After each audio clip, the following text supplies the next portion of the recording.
Welcome to Whole Word Ministries. Thanks for joining me as we read through the Bible together. In this session, we'll be reading Genesis chapter 9 from the English Standard Version. I will be putting God's sacred name back into His Word as I read.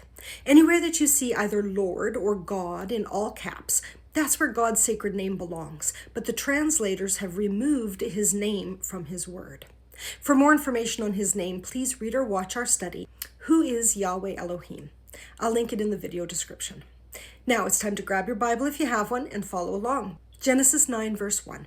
And God blessed Noah and his sons and said to them, Be fruitful and multiply and fill the earth. The fear of you and the dread of you shall be upon every beast of the earth and upon every bird of the heavens, upon everything that creeps on the ground and all the fish of the sea. Into your hand they are delivered. Every moving thing that lives shall be food for you. And as I gave you the green plants, I give you everything. There are many who believe that people were vegetarian before the flood, and here Yahweh is telling them that they can now eat animals. However, if they didn't eat sheep before the flood, why was Abel a keeper of sheep? I believe that after they left the Garden of Eden, Yahweh gave the instructions of clean and unclean animals for eating and sacrificing, along with the rest of the Torah. Verse 3 says, Every moving thing that lives shall be food for you. However, this means every clean animal is food. Just as when it says every green plant is for food, he doesn't mean poisonous plants. The assumption for Noah would have been all clean animals and all non-poisonous plants were food for him. So, not pig or shrimp. Verse 4. But you shall not eat flesh with its life, that is, its blood. And for your lifeblood I will require a reckoning. From every beast I will require it, and from man. From his fellow man I will require a reckoning for the life of man.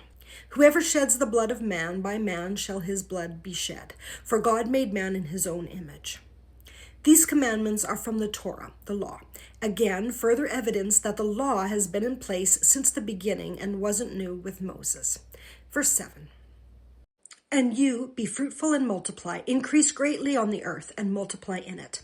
Then God said to Noah and to his sons with him, Behold, I establish my covenant with you and your offspring after you, and with every living creature that is with you, the birds, the livestock, and every beast of the earth with you.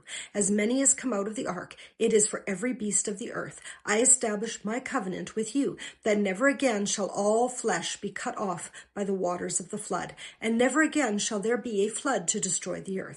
And God said, This is the sign of the covenant that I make between me and you and every living creature that is with you for all future generations. I have set my bow in the cloud, and it shall be a sign of the covenant between me and the earth. When I bring clouds over the earth and the bow is seen in the clouds, I will remember my covenant that is between me and you and every living creature of all flesh, and the waters shall never again become a flood to destroy all flesh. When the bow is in the clouds, I will see it and remember the everlasting covenant between God and every living creature of all flesh that is on the earth. God said to Noah, This is the sign of the covenant that I have established between me and all flesh that is on the earth. Before the flood, it didn't rain. A mist came up from the ground to water the earth. There was a protective layer of water, as described in the creation account, that was above the sky and protected the plants and animals from the direct sun. The air also had a higher concentration of oxygen before the flood. Everything grew larger and lived longer in this terrarium environment.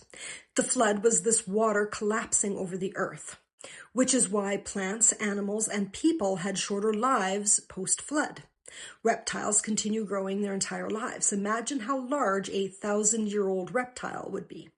So, since the flood, clouds form in the sky and the earth is watered by rain, and now we have rainbows. Verse 18, The sons of Noah who went forth from the ark were Shem, Ham, and Japheth. Ham was the father of Canaan. These three were the sons of Noah, and from these the people of the whole earth were dispersed. The fact that Ham is the father of Canaan is quite important to Moses, as he mentions it several times, and at seemingly irrelevant times.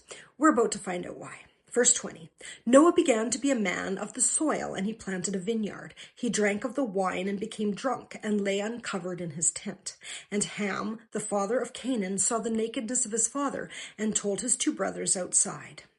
Okay, so for this verse, we're going to need to go to the interlinear Bible because the English Standard Version didn't translate it word for word. I'll show you what the interlinear looks like so you can understand what I mean when I say it's the most accurate and follows the original Hebrew. To uncover a woman's nakedness is a euphemism for having intercourse with her, but to uncover a man's nakedness is a euphemism for having intercourse with his wife.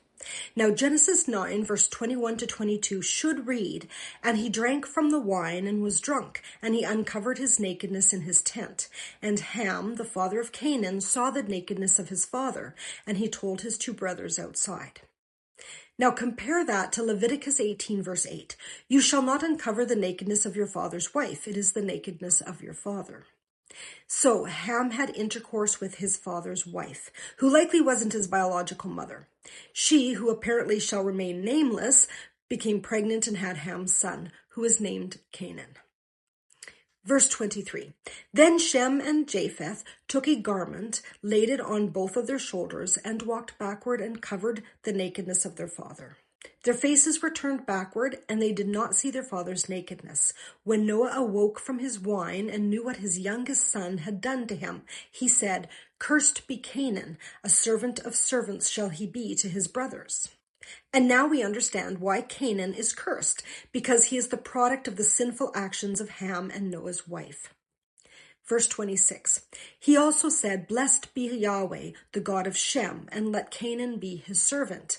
May God enlarge Japheth, and let him dwell in the tents of Shem, and let Canaan be his servant.'" Canaan would be Shem's servant. That would require them to live near one another. So keep this in mind because it'll be relevant in later sessions. Verse 28, "After the flood, Noah lived 350 years. All the days of Noah were 950 years, and he died." And we'll read chapter 10, verse 1 as well. "These are the generations of the sons of Noah, Shem, Ham, and Japheth. Sons were born to them after the flood." Thank you very much for joining me for this session of reading through the Bible. I hope you'll join me again for the next session when we'll read Genesis chapter 10. Shalom.